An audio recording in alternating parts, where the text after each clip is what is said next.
Welcome to another message. These are basically by command performance. I did one this morning on the Arab and the Jewish people and the origins of them, and etc., etc. And we've come on down now, and we are going to look at Abraham again. Abraham, the used wife salesman. He's real good at this. I mean, he's practiced it. And every time he goes and sells Sarah, he gets a lot of money. And let's look and see what happens now. Again, we're looking at the traits of Abraham. Abraham was not a perfect man, and neither am I, or neither are you, in all reality. The most perfect little gal I've ever known is Marilyn, sitting over there. And a little angel in person, nearly. But let's look and see what happens here. Now, Lot has had 2 children by his wives. His wives were his daughters. And they tricked him and slept with him and conceived, and probably more than once. And both of them got pregnant. One of them's name was Water from the Father, and the other one's name People of My People, in other words, inbred. Line breeding here. You can line breed horses and chickens and cows and dogs and things like that, but people don't usually line breed, but that's what happened here. Line breeding is mother to son and son father to daughter. So here we have father to daughter, line breeding. Now Abraham journeyed from there toward the land of Negev. Toward the land of Negev. Negev literally means the south country. And he settled between Kadesh and Shur. Then he journeyed to Gerar. Now, these are the Philistines. The Philistines are, they were looked upon as uncouth, uncivilized, real, what you might call rebel people, the Philistines. They were uncouth, uncivilized, like hillbillies, kind of, sort of. And Abimelech said to Sarah his wife, "She is my sister." Abraham said of Sarah his wife, "She is my sister." So Abimelech, the king of Gerar, sent and took Sarah. Again. Now remember, we just found out in the last couple of chapters that she is going to have a child, and that this is going to be the promised son. And now he sells her again. Again, he sells her. Because he's not trusting God. He believed God, and it was counted unto him righteousness. But boy, that must have been a one-time affair. One time, once for all saved, okay? Evidently. But now, first of all, he goes down into Egypt, and he sells his wife to Pharaoh, and then God gets after Pharaoh. Now we're going to find out God gets after Abimelech, and this ungodly buzzard that keeps selling his wife. Well, he only did it twice. Now that's pretty bad. But God came to Abraham in a hypnotic trance, in a dream, and said to him, "Behold, you are a dead man." Wow. God comes to you in a dream and said, "Behold, you're a dead man." Now, I know people say that they have all these hypnotic dreams and things today, and I don't know about all that. I had one time myself when I was in the hospital. I had 80 morphine shots, and I thought I saw Jesus coming out of the sky and walk down and pick me up and said, "I'm coming again soon." It said, "Amy, Emai, Anan." Amy, Erkamai, Anan. It was between Greek and Latin. Well, I didn't know Greek or Latin too much at that time. But I found out what it said. He said, "I'm coming soon." I believe that I had a chemically induced vision. It was so real, and I cannot tell you how real it was. But now this guy has a real vision. I never looked upon it as if Jesus had really come into my room, even though I felt like it was and everything at that time, because I know that God doesn't quite deal with people that way in this time. And what he said was true. So God appeared to Abimelech in this hypnotic trance, in this dream, and said to him, "Behold, you're a dead man, because of the woman whom you have taken. She is married. She is married to a husband, married to a man." Now God tells Abimelech, by the way, what does Abimelech mean? Remember? Abimelech. Abimelech. It comes, thank you, Sharon, father of the king. That's what his name means. And this is like Pharaoh. There are many pharaohs. We happen had a couple of female pharaohs. One of them was a very famous woman, one of the most beautiful women in history. What was her name? Yes. All right. But God came to Abimelech in a dream in the night and said to him, "Behold, you're a dead man, because of the woman you have taken. She is married." Now Abimelech, who had not come near her, now she's already in this state of cleansing, had said to the Lord, "Will you slay a nation even though it is innocent? Innocent, righteous? Will you slay a nation even though the nation is righteous, blameless? This is not my fault. I have been conned by this master con man, Abraham. Did he not say himself to me, 'She is my sister,' and she herself said, 'He is my brother'? I, in the integrity of my heart and the innocence of my hands, I have done this." Remember,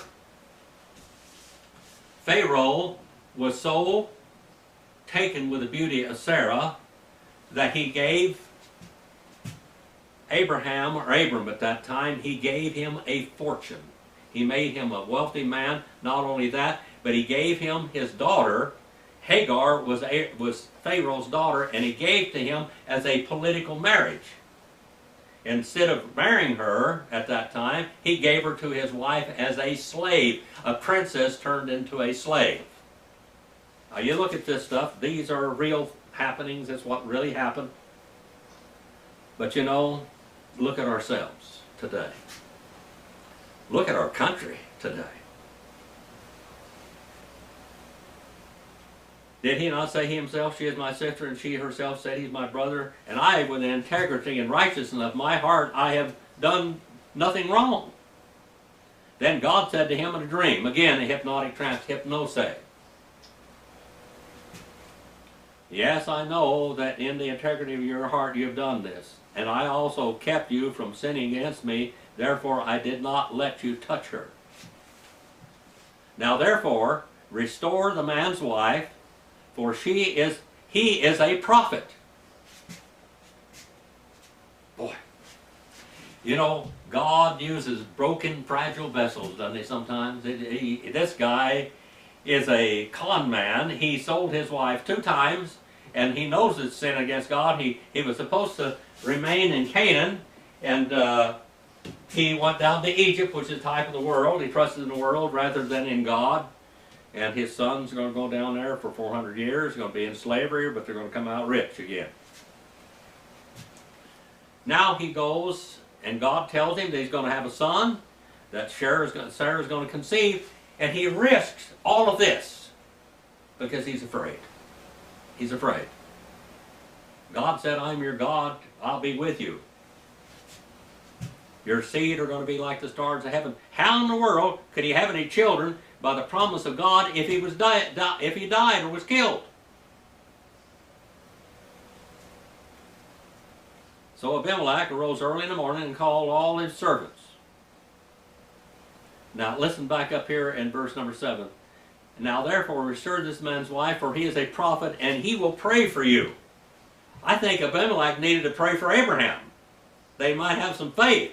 They might be a little more honest. They might quit being a used wife salesman. "And you will live. But if you do not restore her, know that you shall surely die, you and all of yours." I'm going to kill all of you. God uses fragile vessels and broken vessels so many times. I have seen gangsters, killers, robbers, thieves that turned to God and God used them. Terrible people. Rape and pillage, and all of a sudden God changes their heart and their lives. This happens. Now, Abraham is a broken vessel. He's a fragile vessel. He is there's a word, sincere. Sincere. It's a Latin term, but we got our word sincere from it. And what it means is no wax. And a lot of times people would take these very precious, fragile pots, and they would have a crack in them, and they would put wax on it, and then repaint them, make them look like nothing, but when they got out in the sun, you'd see the crack again. If you ever got them hot. Abraham's like that. We're like that. All of us are fragile vessels. God uses imperfect people so many times. That ought to make you feel a little bit better, unless you are set in your self-righteousness.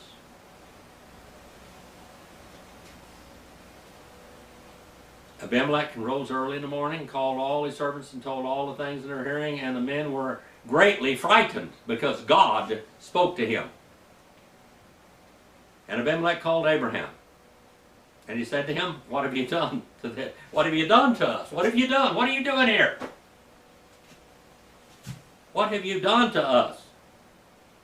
And how have I sinned against you, that you have brought upon me and my kingdom a great sin?" This was a great sin. Abraham committed a great sin, but in doing that, he caused them to commit a great sin. You have done me these things that ought not to be done. And Abimelech said to Abraham, and he's going to lecture Abraham just a little bit. He said, "You're a prophet of God. I want you to pray for me, all right, but you need to ask God to forgive you, and you owe me an apology. And all of my people." Abimelech said to Abraham, "What have you encountered that you have done this thing? What has caused you to do this? What's happened? Why did you do this?" And Abraham said, "Because I thought, surely there is no fear of God in this place, and they will kill me because of my wife." A lame excuse, isn't it? He's a prophet of God, and he doesn't think God's going to protect him. "Besides, she actually is my sister, the daughter of my father, but not the daughter of my mother, and she became my wife." And it came about, now, let's start back there again. Do you know what would have happened to Abraham and to Sarah with Pharaoh and Abimelech if they had actually gone into this woman and she was not a virgin? That's the death penalty, pretty much. She was not a virgin, and yet he sold her as a virgin. And Abimelech's going to tell him that. He's going to say, "What is wrong with you?" And he's going to tell her also.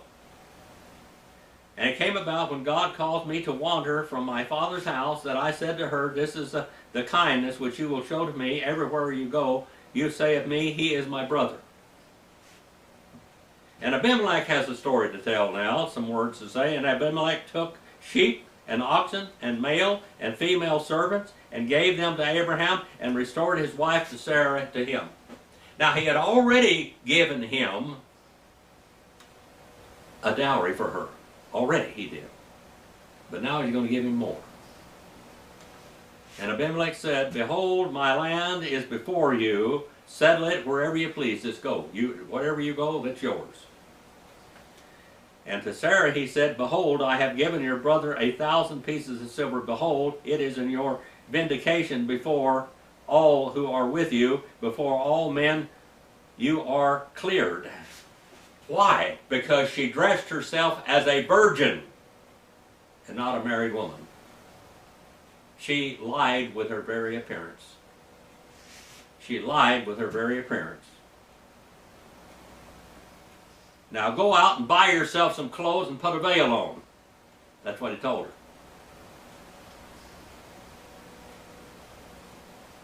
And Abraham prayed to God, and God healed Abimelech and his wife and his maid, so that they were so that they bore children. Now what happened here? For the Lord had closed fast all the wombs of the household of Abimelech because of Sarah, Abraham's wife. Their wombs were closed, they were sealed. They could go to make love to the wife and there's nothing there, they cannot do anything. God said, I'm here, look what's happened now. He got their attention very well. Then the Lord took note of Sarah as he had said, and the Lord did for Sarah as he promised. Sarah conceived and bore a son to Abraham in his old age, and at the appointed time of which God had spoken to him, and Abraham called the name of his son, which was born to him, and Sarah, laughter, or Yitzhak, Isaac.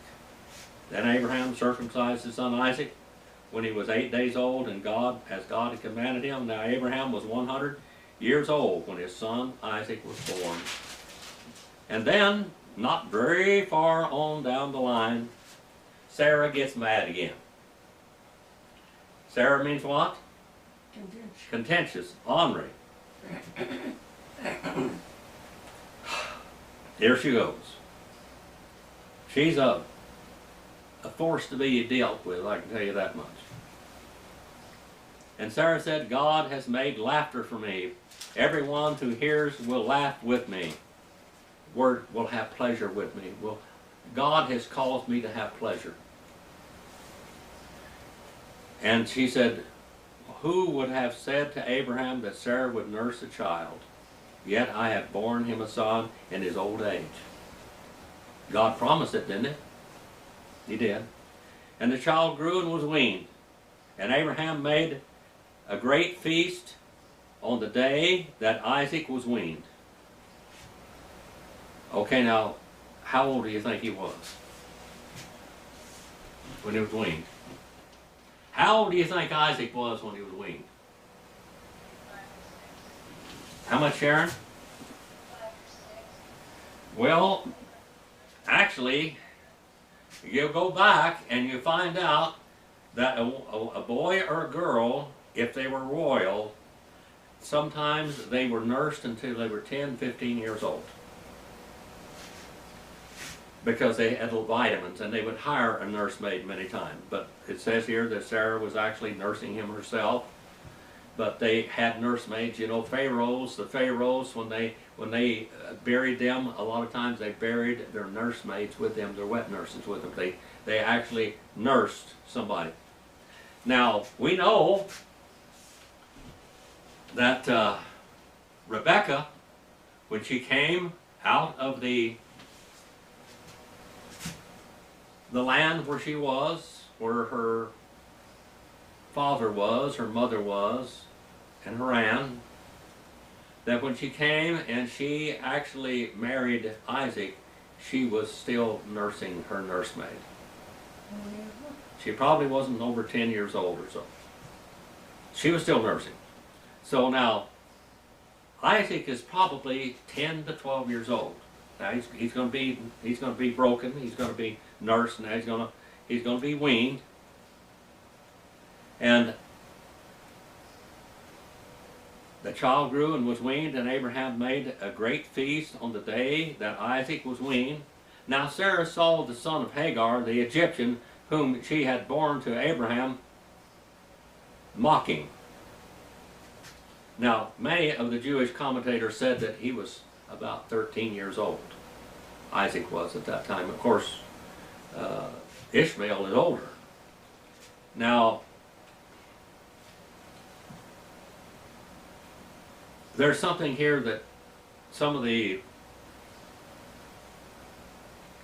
writers, some of the Jewish say that maybe Ishmael even sexually accosted Isaac, because the word there, that also means sexually what we might abusing him, sexually abusing him. And therefore she said to Abraham, drive out this maid and her son, for the son of this maid shall not be an heir with my son Isaac. Now, God already told him he wasn't going to be heir with his son Isaac, didn't he? He said, let Isaac be before me, let him be my heir. And he said, no, but you will have a child from Sarah. So now she's going to get rid of all competition. You're going to get rid of her now.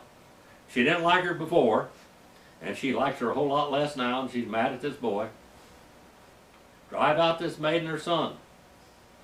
He shall not be an heir with my son Isaac. And that word again is the same word for having sex, same word for laughing, kissing, all of that. That's what that name means. It means pleasure. And the matter distressed Abraham greatly because of his son. What son? Ishmael. He loved him. He wanted him to be his heir because he was his firstborn son, even though he wasn't from his wife, but his concubine wife. You know, the difference between concubines are wives also. But all through history, now, when Pharaoh, the king of Egypt, gave Abraham his daughter, she was from a concubine. When Pontius Pilate married Caesar's daughter, she was his daughter from his concubine. But she was his daughter. The only thing about a concubine's children, now the Muslims today, they can have 4 legal wives, but they can have all the sex slaves or concubines they want. But legally, in the Bible times, a concubine, normally their children didn't have the rights of a born from a free woman. Simple as that. And basically that's why Islam is today. So God said to Abraham, do not be distressed because of the lad and your maid. His maid was his wife. Whatever Sarah tells you to do, listen to her.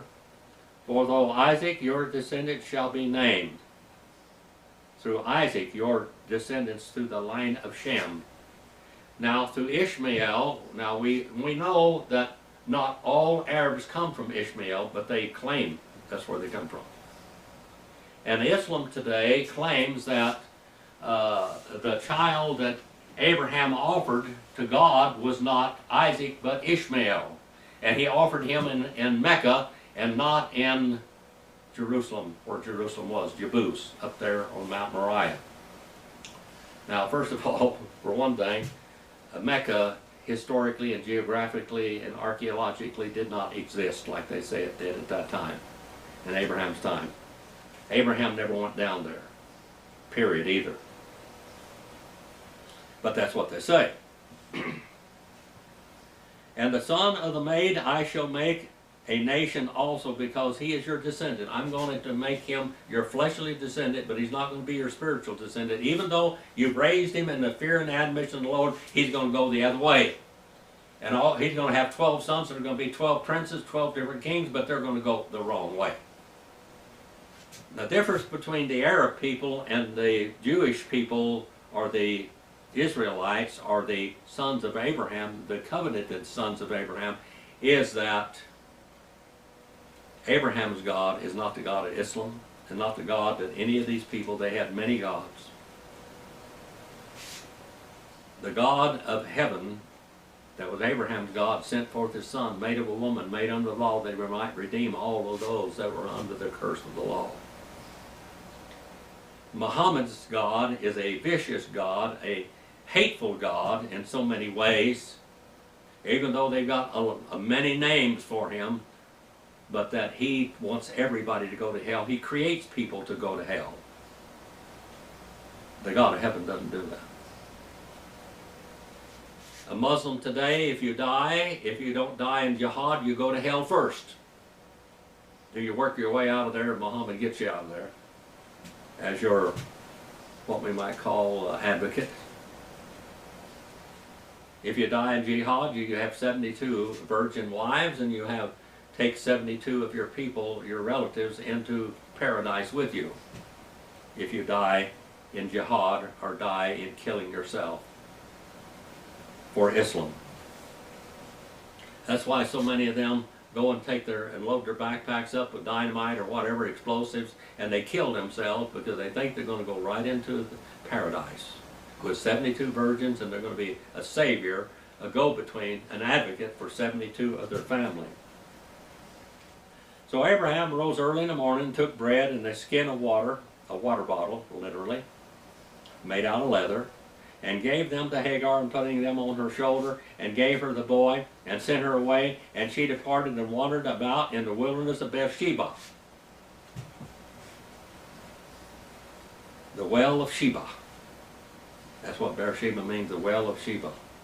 And the water in the skin was dry, was used up, and she left the boy under one of the bushes, and then she went and sat down opposite him, about a broad shot away, in other words, a narrow shot away, maybe 200 yards or so. And do not let me see the boy die, she said. She's praying to God. She knows who God is. And she sat opposite him and lifted up her voice and wept. And God heard the lad crying, and the angel of God called to Hagar from heaven. Said to her, "What is this matter with you, Hagar? Do not fear, for God has heard the voice of the lad where he is, and arise, lift up the lad, and behold him by the hand, for I shall make him a great nation." And God opened her eyes, and they saw a well of water, and she went and filled the skin with water, and gave the lad to drink. And God was with the lad, and he grew, and he lived in the wilderness, and became an archer, a bowman. And he lived in the wilderness of Paran, and his mother took a wife for him in the land of Egypt. So now the children are 3/4 Egyptian. And it came about the time that Abimelech and Phicol and the commander of his army spoke to Abraham, saying, "God is with you in all that you do. Now therefore swear to me by God that you will not deal falsely with me." He's a crooked man. Abraham has got a crooked reputation. "Or my offspring, or with my posterity, but according to the kindness that I have shown to you, you shall show me, and to the land in which I have sojourned, or pilgrim with you." And Abraham said, "I swear it."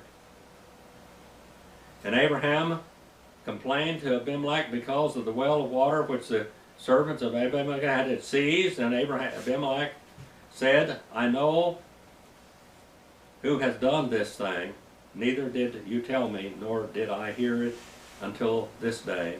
And Abraham took sheep and oxen and gave them to Abimelech, and the two of them made a covenant. Now what did they do?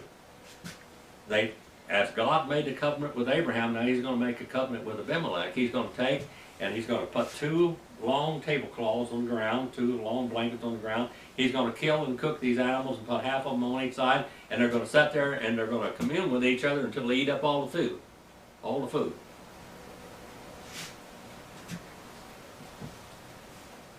And Abraham sent 7 ewe lambs at the flock of themselves, by themselves. And Abimelech said to Abraham, "What do these 7 lambs mean, which you have sent by themselves?" And he said, "You shall take these 7 ewe lambs from my hand, in order that it may be a witness to me that I dug this well." That's Abraham's well now.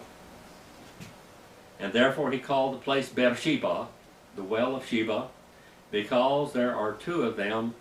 The 2 of them took an oath. That means they took and they killed the animals, they ate it all, and they sat down, they communed together until all the food was gone.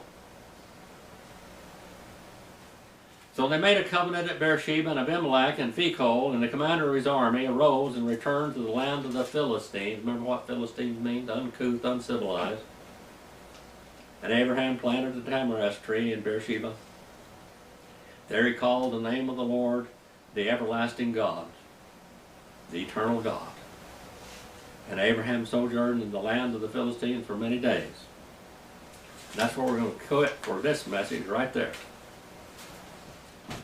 The unrighteous prophet, but God said, "What I have cleansed, let no man call unrighteous or unclean or common." I'm not making an excuse for sin, but people that are crippled in life,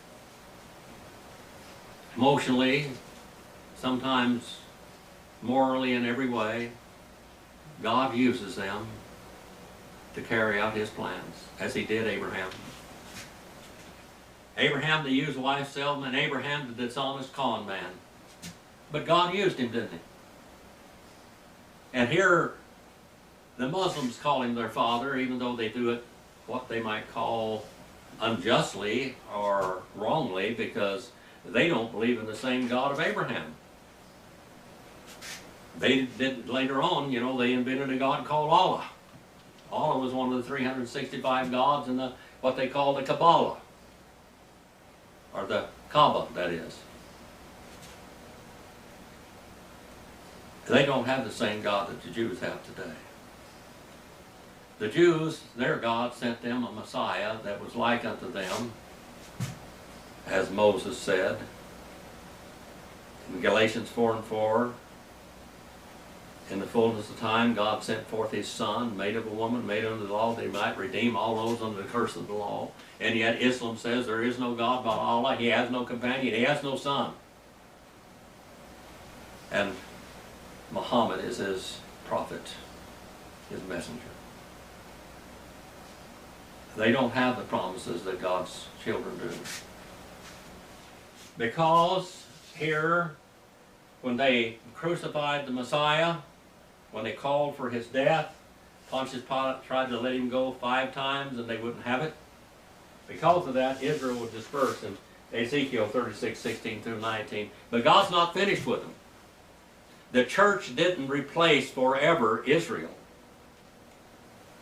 The church replaced forever Israel as the bride of the Son of God. The bride of God. But God's going to call them back into the land. And for 1,000 years, after the tribulation period that is going to be caused to bring them to him again, they're going to rule in that land, Epites Gaze, El Haaretz. Right there, it's physical land in Jerusalem, over there in that land of Canaan that it was called so many years ago. The land of Israel, the covenanted land, and a whole lot more. And right there is going to be center of worship in the world for 1,000 years. Our Father, we send this message out for your honor, for your glory. Please touch your people's lives. Give them courage in this hard time that we live in today. I pray for those all over the world that are trying to witness for you, that are dying out there in the Islamic world, being beheaded, tortured, persecuted. I pray for them. And I thank you for the time that we have here today, for the years that I've preached, for over 50 years without a whole lot of persecution, at least from without. Father, use your word wherever it goes, for your honor, for your glory. Build up your kingdom. Please forgive me where I fail you. In Jesus' name I pray. Amen.